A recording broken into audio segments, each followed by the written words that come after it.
जम्मू कश्मीर में पीडीपी अध्यक्ष महबूबा मुफ्ती के तिरंगे को ना उठाने और फारूक अब्दुल्ला के आर्टिकल 370 को वापस लागू करने वाले बयान पर सियासत जारी है। शिवसेना सांसद संजय राउत ने तिरंगे के विरोध और चीन की मदद से कश्मीर में धारा 370 लागू कराने संबंधी बयान पर महबूबा मुफ्ती और फारूक अब्दुल्ला के खिलाफ कार्रवाई की मांग की है। संजय राउत ने केंद्र सरकार से अपील करते हुए कहा कि अगर किसी को तिरंगा फहराने से रोका जाता है तो इसे राष्ट्रद्रोह माना जाए।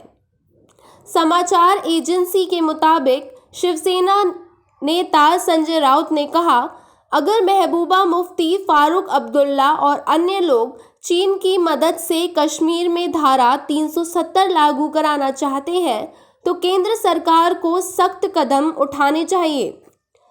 अगर कोई भी व्यक्ति जो कश्मीर में तिरंगा फहराना चाहता है उसे रोका जाता है तो मैं इसे राष्ट्रद्रोह मानता हूं।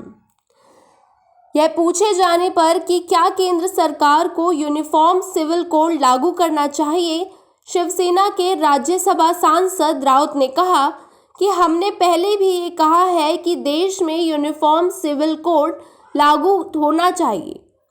अगर सरकार ऐसा कुछ लाती है तो हम इस संबंध में फैसला लेंगे। दरअसल बीते दिनों महबूबा मुफ्ती ने कहा था कि मैं जम्मू कश्मीर के अलावा दूसरा कोई झंडा नहीं उठाऊंगी।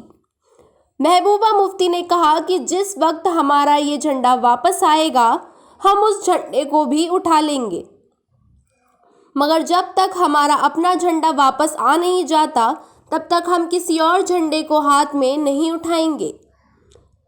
जम्मू कश्मीर को विशेष दर्जा देने वाले संविधान के अनुच्छेद 370 के अधिकतर प्रावधानों को पिछले वर्ष अगस्त में समाप्त किए जाने के बाद से महबूबा हिरासत में थी। रिहा होने के बाद पहली बार मीडिया से बातचीत में उन्होंने कहा कि पूर्व राज्य का झंडा और संविधान बहाल होने तक उन्हें व्यक्तिगत तौर पर चुनाव लड़ने में कोई दिलचस्पी नहीं है। वहीं फारूक अब्दुल्ला ने एक टीवी चैनल से बातचीत में कहा था, जहां तक चीन का सवाल है, मैंने तो कभी चीन के राष्ट्रपति को यहां बुलाया नहीं। हमारे वजीर आज़म ने उसे गुजरात में बुलाया, उसे झूले पर भी बिठाया, उसे चेन्नई भी ले गए, वहां भी उसे खूब खिलाया, मगर उन्हें वह पसंद नहीं आया और उन्होंने आर्टिकल 370 को लेकर कहा कि हमें यह कबूल नहीं है और जब तक आप आर्टिकल 370 को बहाल नहीं करेंगे हम रुकने वाले नहीं हैं, क्योंकि तुम्हारे पास अब यह खुला मामला हो गया है। अल्लाह करे कि उनके इस जोर से हमारे लोगों को मदद मिले और अनुच्छेद 370 और 35 से बहाल हो। इंडियन न्यूज़ ब्रॉडकास्ट लता।